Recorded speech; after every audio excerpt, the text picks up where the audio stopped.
Hello everyone, once again welcome to our physics class. Hope you all are fine over there. Children, in the previous session we had discussed about refraction at a spherical surface. We derived a relation between U, V, R, N1 and N2. Today we are going to derive another expression based on the same formula, and that is the famous Lensmaker's formula. It's very important derivation, so listen carefully. You can expect this derivation for your boards too. Okay, so let's get started with today's session.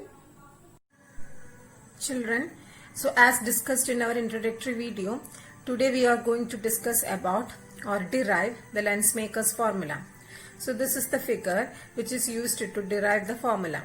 In the previous session, we had discussed the refraction by a single spherical surface, isn't it?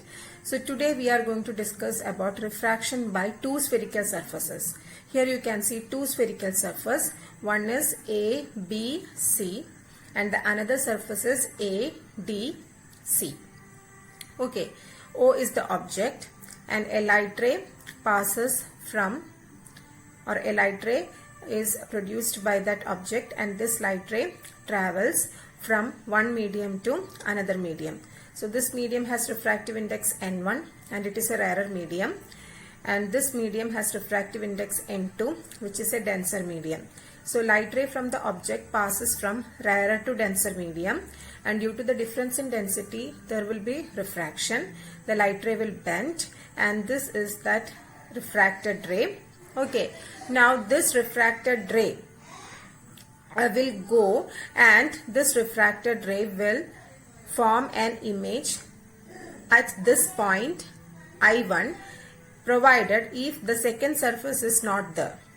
Due to the presence of this second spherical surface, this refracted ray suffers again a refraction at this boundary, because at this boundary this refracted ray passes from N2 to N1. That means from one medium of refractive index N2 to another medium of refractive index N1.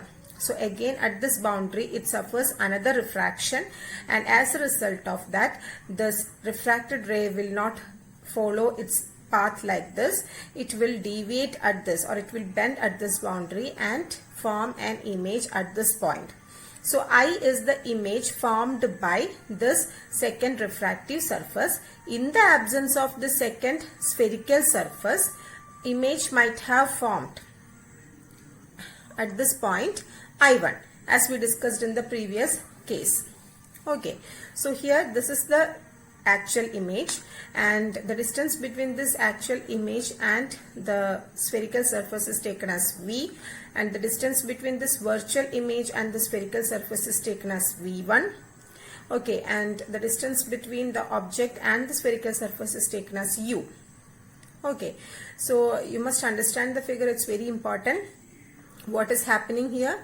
The light ray from the object passes from a rarer medium to denser medium, and it undergoes refraction at this boundary. Again here another boundary is there. So here the light ray passes from denser to rarer medium, due to which again the light ray bent and formed the actual image here. And this I1 is the situation when when the image is formed if the second refractive surface, this surface, is not present there. Okay. Now in the previous session we had studied refraction at a spherical surface is N2 by V minus N1 by U equal to N2 minus N1 by R, where R is the radius of curvature. Okay, so here we will have two radii of curvature. Why? Because we have two spherical surfaces. Okay, so we will have a radius of curvature for this spherical surface ABC, and we will have a second radius of curvature for this spherical surface ADC. Okay children, now we can derive the expression for refraction by two spherical surfaces, and finally we are deriving the Lensmaker's formula from this expression. So this is the expression for refraction by a single spherical surface. That is N2 by V minus N1 by U equal to N2 minus N1 by R. We got this expression in the previous session. Now First we need to write this equation or expression for our first spherical surface, that is ABC. So for our first spherical surface ABC, just try to write the expression. Okay, so for this surface ABC, which is the object, for the surface ABC, O is the object, and which is the image. For the surface ABC, image is I1, because for this single spherical surface, image might have formed at I1. Due to the presence of the second spherical surface, image is formed at I. So according to this surface, or for this surface ABC, O is the object and I1 is the image. So object distance is U and image distance is V1. So you need to substitute here N2 by V minus N1 by U. Okay, so here you can write N2 by, in the previous case V was the image distance, but here the image distance is V1, not V. So instead of V we can write V1 minus N1 by U. U means object distance, and in this case object distance is U itself, so you can write U here equal to N2 minus N1 by R1, where R1 is the radius of curvature of the spherical surface ABC.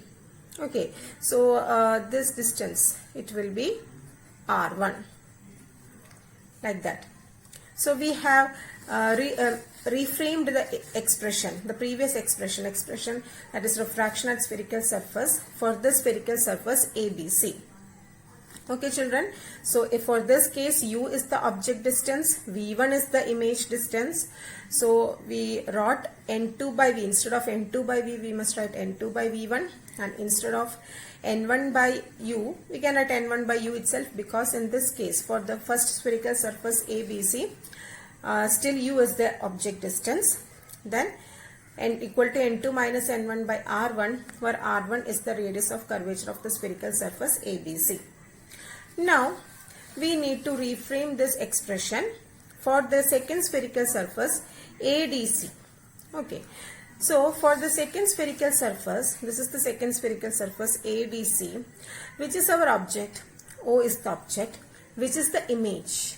Image is I. Okay, so object distance will be U and image distance will be V. Okay, so we can rewrite this expression. For ADC, this equation becomes N2, and here again N1 and N2 will interchange their position, because here light ray enters from, for the first spherical surface ABC, light ray enters from N1 to N2, but for the second spherical surface ADC, light ray enters from N2 to N1. So this N2 and N1 will also interchange their position in the expression. So here in this expression N2 will become N1 and N1 will become N2, vice versa, and also image distance V will be V itself, because for the second spherical surface I is the image and V is the image distance. And for the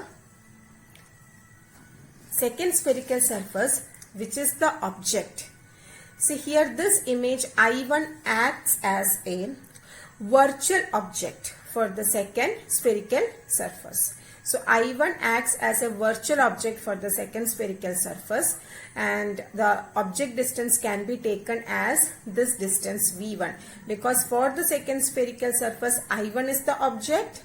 So the distance between the spherical surface and this I1 will be object distance V1. Okay, so instead of U you can write V1. Okay children, so for the second spherical surface ADC, I is the image, I1 is the object. So the distance between I and the spherical surface is V. Distance between I1 and the spherical surface will be equal to U, and that U is equal to V1 in this case, because this I1 acts as a virtual object for the second surface and final image is formed at I. Okay, now rewrite this expression in terms of the substitutions. So instead of n2, n1 by v is v itself minus, instead of n1 you can write n2 because n1 and n2 interchange their position, divided by u. And in this case, what is u? U is equal to v1 equal to, here n2 minus n1 will become n1 minus n2 divided by r1. Here r will become r2 because it is the second spherical surface. So we need to substitute the radius of curvature for the second spherical surface. So let this be our equation number 1 and let this be our equation number 2. Okay, so we got the refraction formula for first and second spherical surfaces. Now what can we do? Just add equations 1 and 2. Okay, add equation 1 and 2. So whenever you add equations 1 and 2, you will get 1 plus 2 gives, see, n2 by v1 minus n1 by u, that is the LHS of first equation, plus LHS of second equation, n1 by v minus n2 by v1, okay, equal to, add the RHS part of the equation. When you add the RHS part of the equation, you will get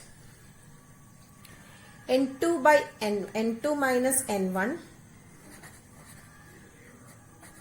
by r1 plus n1 minus n2 by r2. Okay. Now, what you want to do? Now here you have